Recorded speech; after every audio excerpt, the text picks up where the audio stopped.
There is nothing wrong with your internet. Do not attempt to adjust your settings. We are controlling the podcast. We control the squealing and the screams. We can make your heart flutter, your eyes blur from tears, or sharpen your mind to crystal clarity. For the next hour, sit back. We are in control of what you hear. We repeat, there is nothing wrong with your settings. You are about to experience the awe and mystery known as the female mind. You are now entering the Fangirl Zone.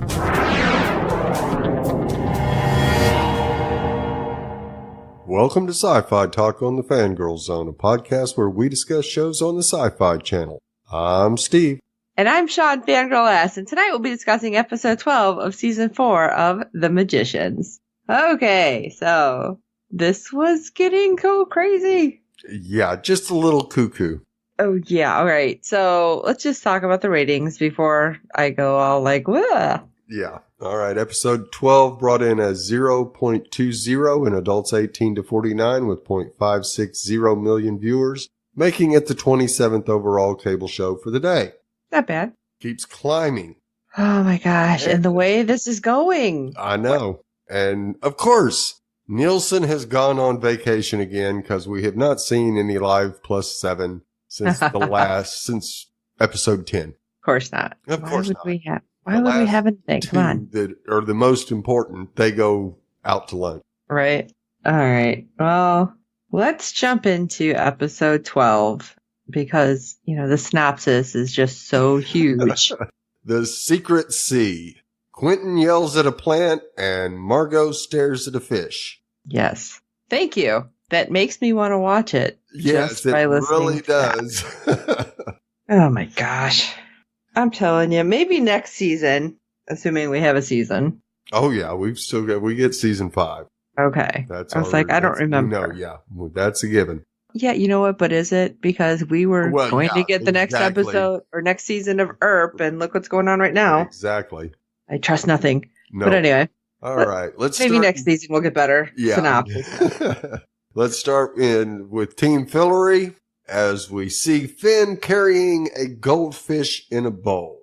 Okay. Did you adopt a pet all of a sudden? Yeah. And sure enough, leads them to a secret garden, the Drowned Garden, according to Martin Chatwin, inside a hidden chamber. Chamber is the anti-room to a giant protected lake of pure magic, but of course there is a catch. Isn't there always? Yes, the lake is protected by a curse, and if you touch even a drop of the water, you will be transformed into a Fillorian dying fish.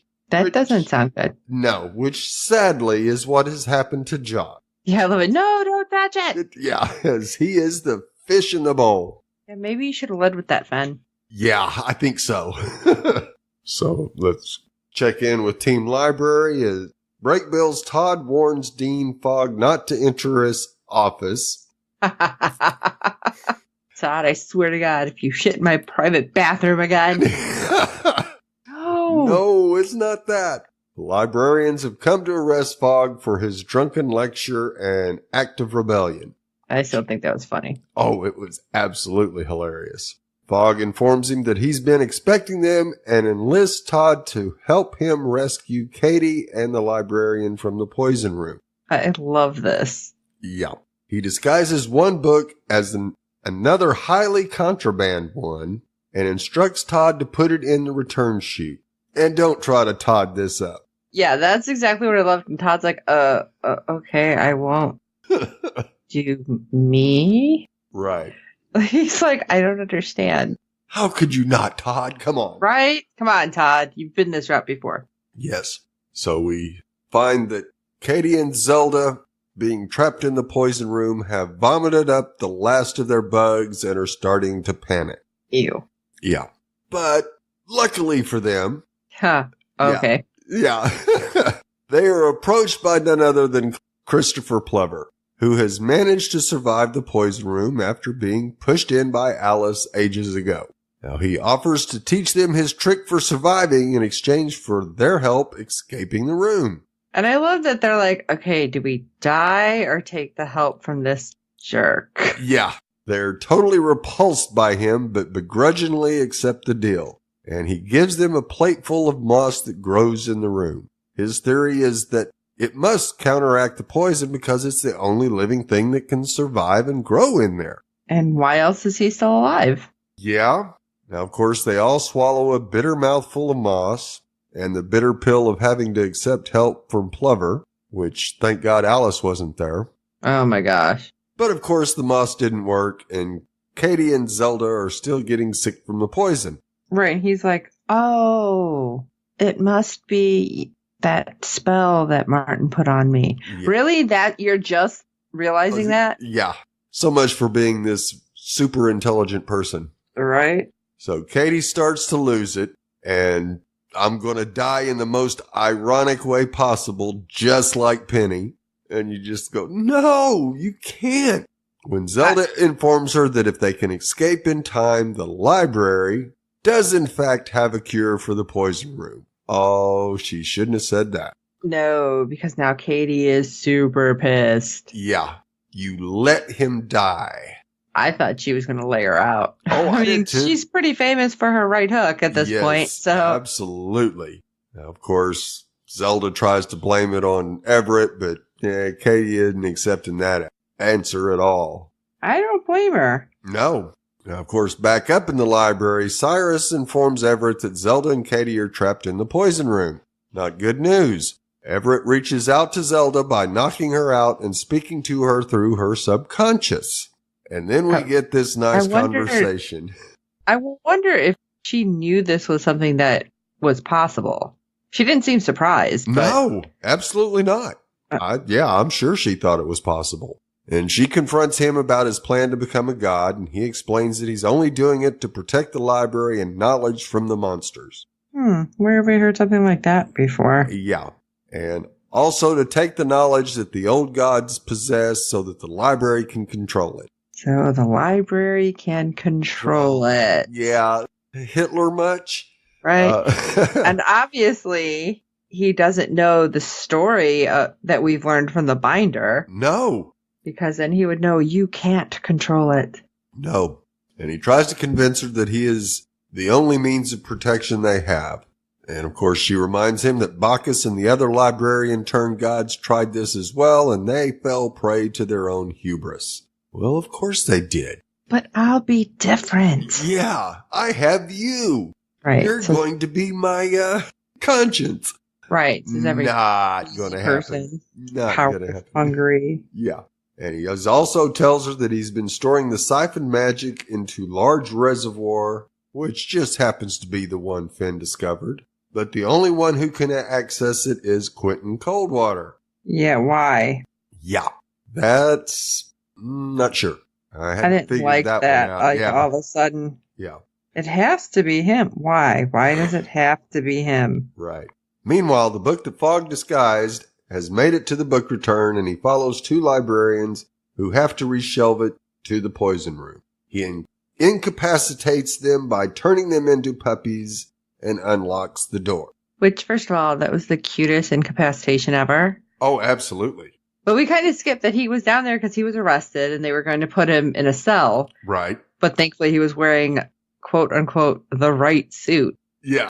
I don't know what he did, but he put the tie clip on the librarian who had him and he disappeared. Right. So that's what at least got him there. Yep. And I'm like, this is really interesting. He's got all these little gadgets on this suit. Now, of course, Katie wakes Zelda up with a slap, and Fogg refuses to take Plover with them. However, Plover the Wily One claims that he can help them get to the reservoir and share Martin Chatwin's other secrets with them. Of course he knows. Or at least he says he knows. Right. It doesn't mean he knows. It's always just the right thing that he knows. Right? And reluctantly, they agree. However, on the way out, the alarm sounds. Zelda, Katie, and Plover make a run for it while Fogg stays behind and fights the guard. Ultimately, he loses and is dragged back to his cell. This can't be good. Yeah, and he's very upset with the suit that he's given. Yeah. I love that that's what he's upset about. Oh, absolutely. Like, look at this, it's so drab. Now we'll check in on Team Monster. as Julia wakes up in the forest next to Darth Elliot and his unconscious sister. He's chosen Julia to be her new vessel. I'm sure that's going to be great. Yeah, the indestructible one. Right. Before he can kill his sister's current body to release her spirit, Julia calls upon Our Lady Underground for help. Of course, she shows up, but there's not much she can do. And I thought this was interesting because she's kind of like holding back like the power. Right. But she keeps saying that Julia will be okay if she makes the decision. It's like, what do you mean? I was so confused when she's like, you won't fail as long as the decision's yours. Right. Like, what are you talking about? Right. Like, you need to quit being cryptic. Now is not the time. No, not when a monster is about to be put inside me. Right. Yeah, because I'm not here to stop what's about to happen. It's like, oh, well, thanks. Right.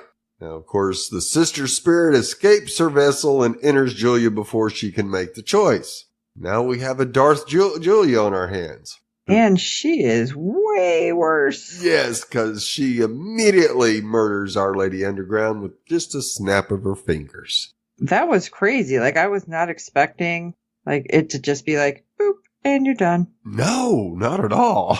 I mean, yeah, we've seen Darth Elliot do it a couple times, but Darth Julia is just super BA. She is not a good person. No.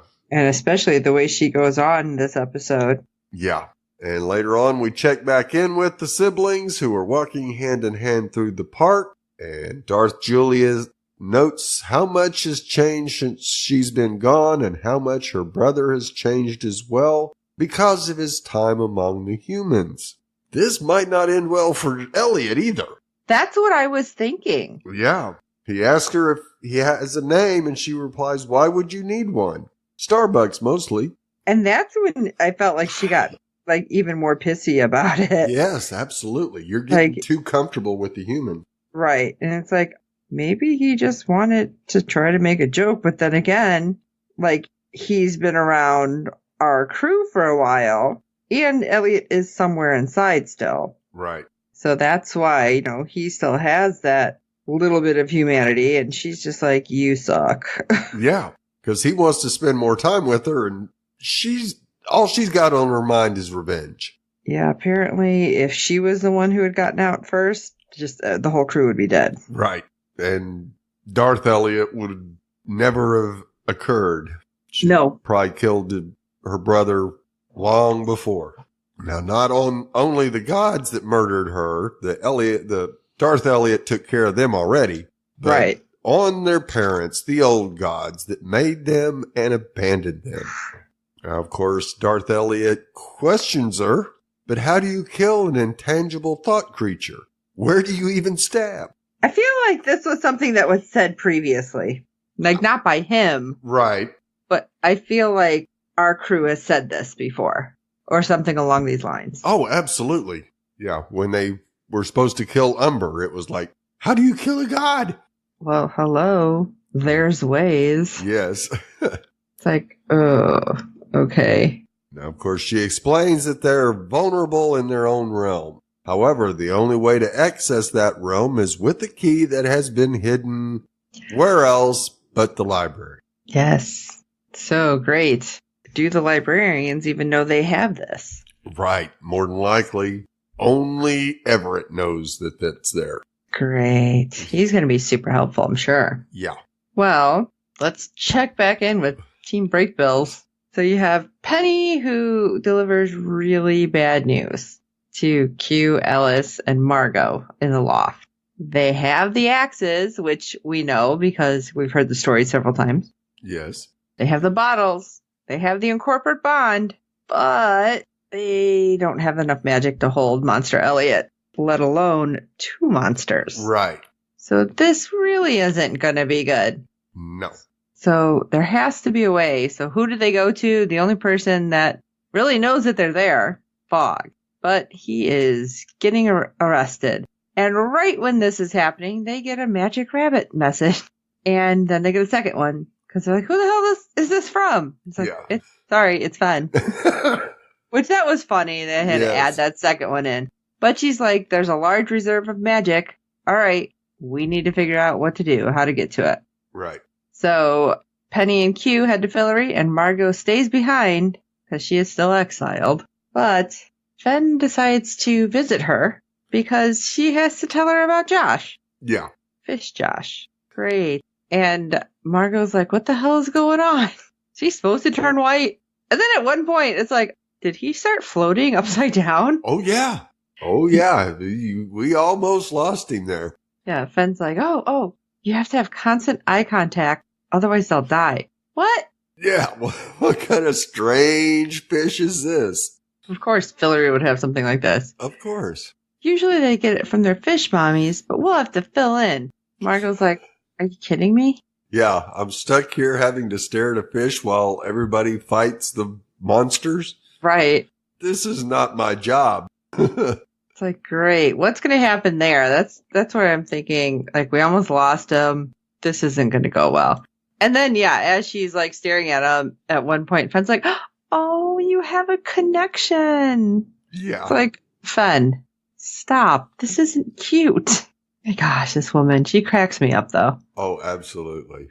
But while this is going on, Alice reaches out via Bunny, which I thought was hilarious again, to Sheila, because Sheila's probably like, the hell is this? Yeah. Because they need extra power. And Sheila's like, I can't. I don't want to mess up a good thing. It's like, you know what? Then why don't you point her with your magic? Because you know what she needs. Yep. That's what I was thinking. But she's not helping. But at the same time, she's not going to interfere. Right. So I guess that's the best we can hope for right now. Sure looks that way. I don't think Sheila's going to be one to stand up for what's right. Well, at least not Zelda, yet. yeah. Yeah. Zelda seems to be, but Sheila's just, she got magic and she got complacent. Yeah. I think she's just trying to keep her head down. Right. But she's, of course, asked Alice, why don't you just go to the library for help? It's like, they would arrest us on sight. Hello. Yeah, you know that. Right. I thought she filled her in on everything, but maybe she really doesn't know. Anyway, let's go back to Margot, who is explaining the Josh Fish situation to Q and Alice. And she kind of lets it slip that they've been sleeping together. And apparently they're connected. But she got a little, I'm still laughing about this. She got a little defensive. She's like, yeah, we bang sometimes. He makes me laugh. He gets me. It's not like I'm in love with him or anything. And Alice is like, it sounds like it. Yeah. And you can still care about your fish guy. Fish guy. Yeah, fish guy. And it doesn't make you less. And it's like, what? She's like, yeah, you can still be a bitch and love somebody. And I love it. She's like, son of a gun. I love Josh Hoberman. God damn it, I do love this guppy. Margot, I love you. Yes. I think everybody loves Margot this season. If you didn't, because of the way she was in the earlier seasons, like this season, she's totally changed. Oh, yeah. And she's just like everything. I love it. And just suddenly, Quentin's like, hey, what about that guy who helped with the hedge witch? I mean, he's like a vet or something, right? And then when she's like on the phone with him, hey, yeah, man, I got a fish problem. Like, this is going to go over great. Right. Oh, but then we had that moment with Alice and Quentin. And when that happened, I'm like, great, somebody isn't making it. Right. Because while everybody was complaining about Q and Alice getting back together, and what about Q and Elliot and all that. And it's like, guys, you're forgetting basic storytelling. When formal couple gets back together, something bad happens. Yeah, something's not going to go well with this. And it's so funny because our co-host Jessica, who has been with us on a couple things here and there, she's like, oh my God, I like them, but I totally love Quentin and Elliot. And I don't know how I feel about them getting back together. I'm like, oh, don't worry. Something bad will probably happen to one or all of them. She's like, damn it. Yeah. Like, welcome to the party of everything sucks is basically how it's going to be. Yeah. Especially when you have Q kind of like, oh, I want to behave more like an adult and forgive people and not be mad for not living up to my own stupid expectations. It's like, oh, you're setting us up, aren't you? Yeah, I'm afraid so. And yeah. I'm not going to like it. I'm worried. Very. I'm like, too many people are getting kind of happy endings. They're setting it up for it. Right. Which means, we'll only get so many happy endings. Right. Yeah. So we go back to the vet's office, or to the vet's office, I should say, with Margot. And I love it. She explains the problem. And this guy is like, with his little piece of glass. I'm sorry to be the bearer of bad news, but your fish is a werewolf. Wait, so are you? Did you sleep with this fish? Because that's how it gets transmitted. And I love it. She's like, I am going to kick your ass. Yeah. Like 7 ways to Sunday. And he's like, she's like, it's a dude. He's under a spell. Oh, because it wasn't a curse placed by a head witch. I don't know how to do anything with it. Right. And he's like, whoa, your eye is so weird. Dude, stay on target, okay? Yeah. And Margot, being Margot, listen, somehow, at some time here, I'm going to have to sleep or, drop a deuce. And I don't go with other people in the room. Right. Fish or not. He's like, he's just like so fascinated with her eye. And he's like, it's like not even connected. And as soon as he said that, I'm like, oh, okay, I see where they're going. Right. He's like, why don't you just take it out? And she's like, what are you talking about? And of course, she tries to get out. She's like, I don't know. It's in there pretty hardcore. And he hits her in the back of the head. Again, I thought there was going to be a punch thrown. Right. And out pops the eye. And she's like, wow, I can totally still see out of this thing. And he's like, yeah, there you go. So put it by the fishbowl. And he's like, oh, it's working. And then he's like, oh, I got something for you. Hold on. So she can cover the hole in her head. Yeah. And hands her a pirate-themed eye patch. And that I loved because she's like, why do you have this? Right. You're a vet. Come on. Yeah, it's kind of like, don't ask, don't tell. Right. He's like, she's just shaking her head. Like, I don't believe this. It's crazy. But then that, again, kind of okay thing happens. And then we get to go to a not okay thing back at the loft. Yes. Katie and Zelda bring Plover to the loft to meet with Quentin and Alice. And I didn't know who was going to try to kill him, but I figured one or both. Right. Alice is especially dismayed and pissed to see him, but he promises that he has the information needed to access the reservoir and save their friends. And so he goes on to tell the story that it was Martin who placed the curse on the reservoir after dealing with his own magic hoarding king so that whoever tried to use it to hoard that much power wouldn't be able to use it. The key to understanding the curse and saving Josh lies in the drowned garden just outside the reservoir. Flowers in it are magic and respond to emotions. They need to revive one of the dead plants, and the only way to do it is with someone who truly and innocently loves Hillary. Now, we did see the garden because they were like, oh, it's trippy because we've seen the plants dying. Right. What I thought had happened was it was some sort of weird time thing where it like grew and then died and then grew and then died. Right. Apparently that's not what it is. No. And I think this is the reason that Everett knows it has to be Quentin, because he's like the only one who really cared about Hillary. Right.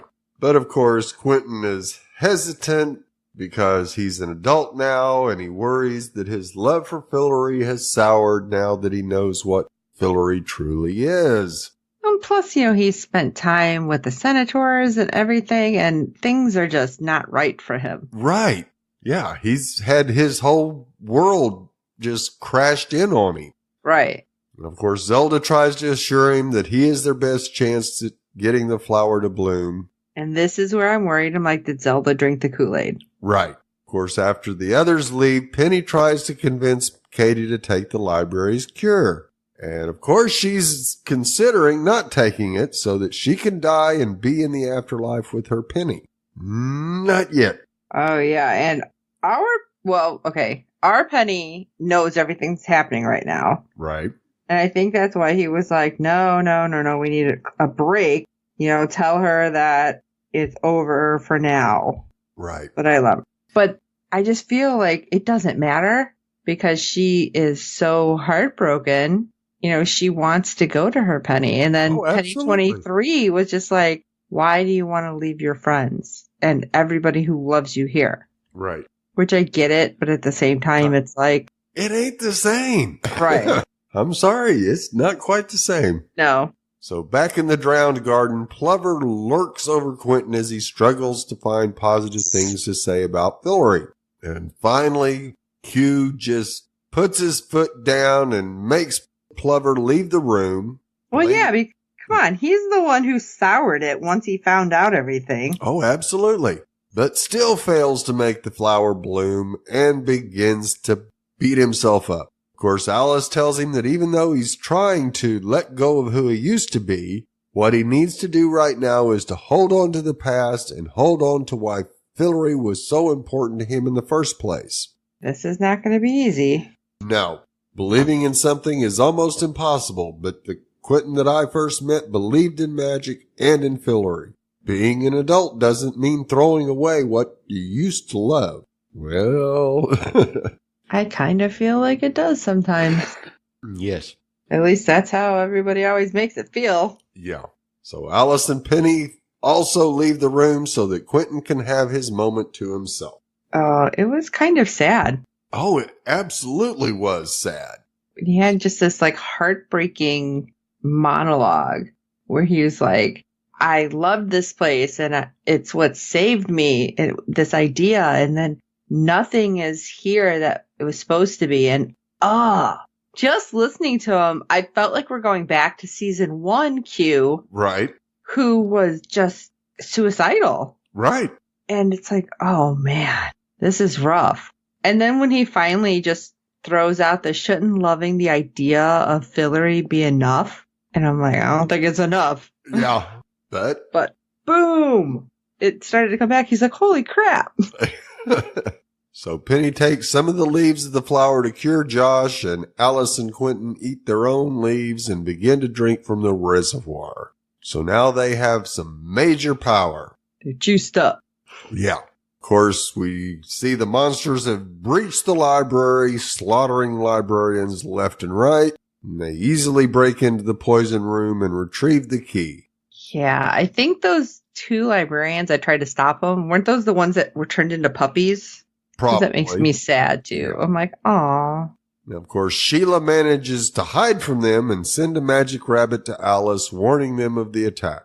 But Julia Monster stumbles onto Fogg in his cell, and just before she can snap her fingers and take him out, she's interrupted by Quentin and Alice geared up with bottles, blades, and a whole lot of magic.